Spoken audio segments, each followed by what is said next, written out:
Bismillahirrahmanirrahim. Assalamualaikum warahmatullahi wabarakatuh. Hai, apa khabar murid-murid? Nama saya Cikgu Muhammad Nazir. Hari ini kita akan teruskan sesi pembelajaran kita dalam mata pelajaran Sains tahun 3 Proses Pencernaan Urutan Aliran Makanan. Sebelum tu kita tengok dulu objektif pembelajaran kita pada hari ini. Yang pertama, murid-murid dapat mengenal pasti bahagian tubuh manusia yang terlibat dalam proses pencernaan. Dan yang kedua, murid-murid dapat memahami proses pencernaan makanan dalam saluran pencernaan. Baiklah, kita lihat dulu apakah definisi pencernaan. Pencernaan bermaksud pemecahan makanan kepada cebisan lebih kecil supaya nutrien daripada makanan boleh diserap oleh badan. Maksudnya, makanan yang kita makan, kita akan pecahkan menjadi pecahan cebisan-cebisan yang lebih kecil supaya mudah untuk makanan itu dicernakan dan nutrien yang ada pada makanan itu diserap oleh tubuh kita.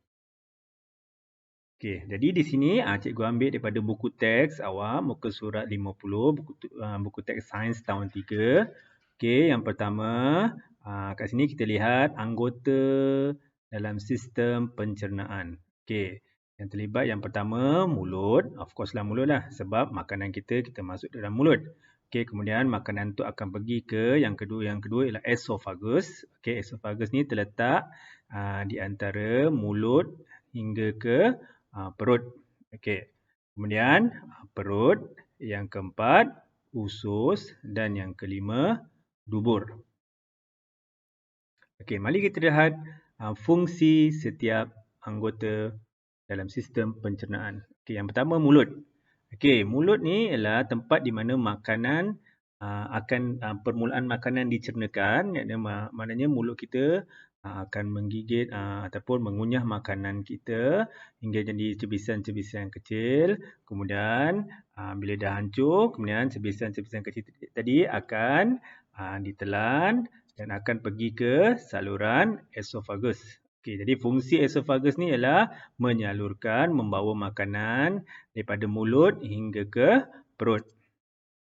Okey, dan sampai saja di perut, okey, makanan yang dicernakan tadi akan dicernakan dengan lebih lanjut dan jadi semakin kecil.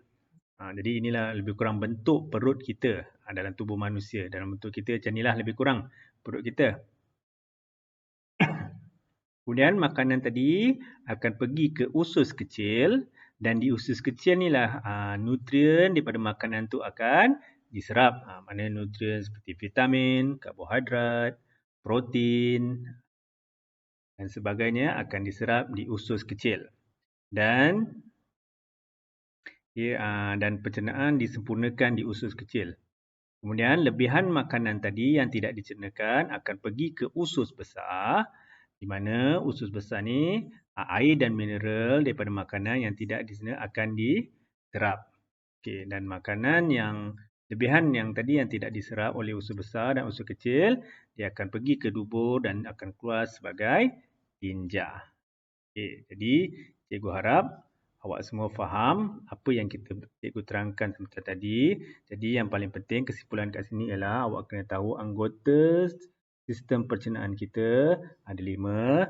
Yang pertama, kita ulang balik. Yang pertama, mulut, esophagus, perut, usus dan dubur.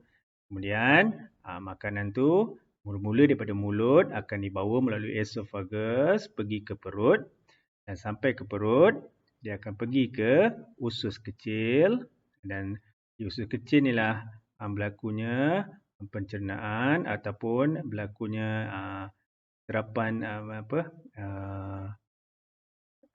nutrien-nutrien tadi. Okey, kemudian pergi ke usus besar dan akan keluar sebagai tinja melalui dubur kita. Okey, itu saja.